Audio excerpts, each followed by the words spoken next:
GT Dragon right here, and coming in with the review and summary of One Piece chapter 1005, The Devil Child. And without further ado, let's get it. I'm sure everybody could tell by the name of this chapter that who was going to be, the special one, right? And this time around, it's Nico Robin's turn to shine. So let's get right on to it. The cover page is Katakuri sharing milk and donuts with hungry puppies and kittens. Just living his best life. And right, let's start.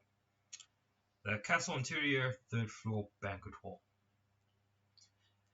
There we come back to the situation that was facing Sanji, where he was captured by Black Maria in spiderwebs, and Black Maria was demanding that Sanji call for Robin's assistance, just so that the Black Maria can set up a trap and capture Nico Robin, so that Kaido could use her for his goal of becoming Pirate King. And this continues on to the 2nd page, where Black Maria puts on some brass knuckles and starts punching Sanji constantly, just so that, Robin can be called over to the location where Sanji is, right? So the beating ensues for like 3 pages, constantly beating, and all the way up until page 4, where, Sanji cries out for help, Robin-chan, save me. And then all the various gifters that were working under Black Maria are all shocked because he gave up so easily. And then tells the location. We're on the third, and then she starts out the location. We're on the 3rd floor in the large banquet hall. I'm being held hostage. Sorry. And then we pans over to Chopper wearing his Japanese traditional samurai outfit. Oh, Sanji. And everybody's like, how pathetic. Which it is, but I think this just shows one important thing. One very important thing is that before the time skip, pre-time skip, Sanji would have never shouted out for help. Never. But now after the time skip, post-time skip, I think he has more confidence in Robin's ability. Robin is no scrub. So that's the feeling I got from it. The feeling that anime Twitter got from it is that Sanji is a wuss, and he's a simp, and he can't do anything. He's just been taking L's constantly. Which is true. He has been taking constant L's the whole post-time skip. And yeah, I used to like Sanji like before the time skip when he was actually cool, but now he's just, oh my god, come on, G. But hey, most of it is probably Oda's fault. But anyway, we continue. He continues to shout out, Robin! If you don't come, I'll get killed. Please save me. It moves on, and it just goes on to the various battlefields. This announcement's coming. All the way from Chopper to where Marco is fighting, all the way to where Jinbei is fighting the saber-toothed tiger, who's who.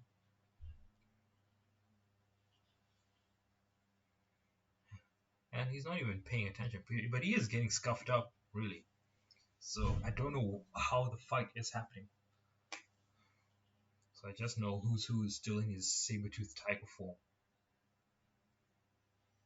But anyway, it moves on from Jinbei to the next panel where it shows Frankie and Sasuke still going head to head.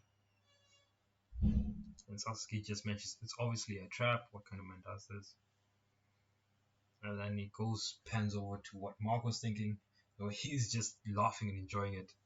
And then it pans over to Nami and Usopp.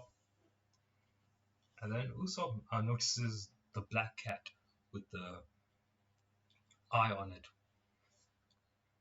which is how they're able to transmute all this information, whether it's video or audio, so they're basically security cameras. And then he goes back to where Sanji is, and one of the gifters with the snake fruit with a whole long neck mentions that somebody's coming. And, the beatdown continues, and then suddenly, this page made me stand up. I took notice. Oh my god. Robin came in with the right hand, just slapped Black Maria to oblivion. That was one hell of a clap. And she started bleeding from her mouth. Oh my god, it was beautiful. It sent her right across the room with like nothing. Just wham! Ish, man, even the spider got hurt. And then Black Maria's like, how did you get in here? My body can bloom anywhere. How dare you hit my face? Oh my god. That was one hell of a bitch slap. And it shows Robin looking scrumptious. Oh my lord, that outfit. And then there was an interesting part of the dialogue, I've where she says, I've spent half my life in unsavory organizations. So naturally, seeing my friends mistreated brings out the devil in me, and it brings out, oh, her eyes just all shaded over. You know things are about to go down when you see that in an anime character. And then out of nowhere, Brook comes in and slices the web right off. And this reminds me of Thriller Bark, when Robin and Brook were facing the spider monkey monster. Spider monkey zombie, really. Yeah. So this is basically a throwback to Thriller Bark, when those two teamed up to fight the spider monkey monster zombie thing. Ish, man, it was quite a fight. So perhaps some kind of altercation similar to what happened previously is going to happen when these two team up against Black Maria. But personally, I would like Robin to have a 1v1 fight. I want everybody to have a 1v1 fight, but how are you gonna distribute the responsibilities? Like, if Robin has a 1v1 fight with Black Maria, who's Brook gonna face? And that's a question that needs to be answered. Because I think Brook is slightly stronger than Franky. If Franky doesn't use his Franky Shogun power. Because I think Brook can, is faster, more nimbler, and his attacks will have a greater effect. And he'll be able to dodge basically almost all of Franky's attacks because of how fast he is and how nimble he is. And actually, he's actually quite durable for a man with just bones. So yeah, I think Brook is slightly stronger than Franky, but I think Robin is stronger than those two guys. Just mainly because of her powers. Her devil fruit. Afterwards, a bit of comedy ensues where, Robin, sorry, where, these monster smile user women are being called monsters by Brook, and they're like, oh, like, you want to talk to cousin, man. And then Sanji, he goes off to find Kinemon and the others so that they can, get saved.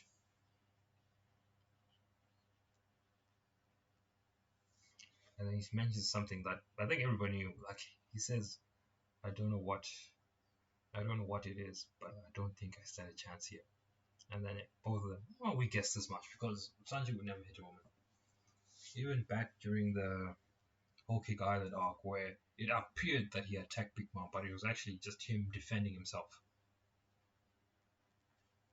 And then Black Maria tries to get up so that he doesn't escape. And then Robin says something absolutely gangster. Are those your last words? Oh my god. Incredible. And then another panel, my second favorite panel. It's when Robin says, "You made my day. Thanks for counting on me." That was just the cuteness of Robin on Overload. So yeah, it was incredible. Even that's the thing, how Sanji looked like is how almost every guy would have felt if Robin said that and winked at them. So yeah, moving on to the next page, we have the forbidden storage room in the Skull Dome. Here we have Momonosuke, Yamato, and the goddamn ninja chick. Before I didn't like, but no, I like her a little bit more. But for now, she's the ninja chick. All right, until she does something that garners my respect. I haven't yet forgiven her of calling out law. So anyway, they move on. They mentioned something important. Sanji's voice is coming out of that mouse, and that mouse has the same eye on it. I don't know what to call it. Is it a cloth or is it a like piece of paper with an eye drawn on it? And it's Kaido's scouting unit. They're called Mod. They're called Marys, which is a weird name. But hey, anyway, doesn't matter. We saw a cat with the eye. Now it's a mouse with an eye. And they're all in the storage room. And then Kaido's men discover that those guys are somehow in the storage room and they're trying to break in. And then something incredible happens. Sorry, Momonosuke, but you. Yamato says, "Sorry, Momonosuke, but you have to hide under my clothes." Which, for that goddamn pervert, is a blessing. I think everyone would want to be held like that by the young lady, Yamato. But anyway, we move on to the next panel. Shinobu and Yamato break right out of the storage room and attack the man that were trying to capture them. We move on to the castle interior third floor, where we have Jack. Looks like he's back. He's gotten back up after facing all 9 of those scabbards. So I think this is gonna be Sanji. This is definitely gonna be Sanji's opponent because he's besides Sanji, Jack has taken more L's than anybody else, not including Sanji so far. He's gotten his tusk cut off. He's gotten injured by all the scabbards, and he's looking for redemption. But he's still gonna lose. And then we move on to the last page, where Black Maria is looking. Woo! My God, she is looking fierce, and she brings out one hell of a weapon. I don't know what it's called, but it just looks menacing. And she has a little tattoo on her back called "The Dangers of Women." Oh my God! So yeah, so we're gonna have Nico Robin and Brooke faces versus Black Maria. Ideally, I just want a 1v1. I want Robin to shine. But who's Brooke gonna face? He has nobody to face so far. So that concludes chapter 1007. Share your thoughts, share your questions in the comment section below.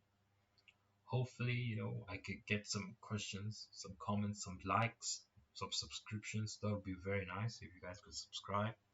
If anybody can watch this video, can please share. And that concludes my talk on 155. It's not much to add, except the most interesting part of the whole episode, where Sanji shows his faith in Robin. Robin is no longer a delicate flower that needs to be protected like how it is on other shonen where the women are protected and everything. No, Robin is a strong and capable woman, and she's gonna kick ass and take some names. So without further ado, thank you for listening to my drivel for 16 minutes. And yeah, thank you very much. It's time to end this chapter and move on to the next chapter. One Piece chapter 1005 concluded now. Devil Child, Nico Robin. Thank you very much. Bye-bye!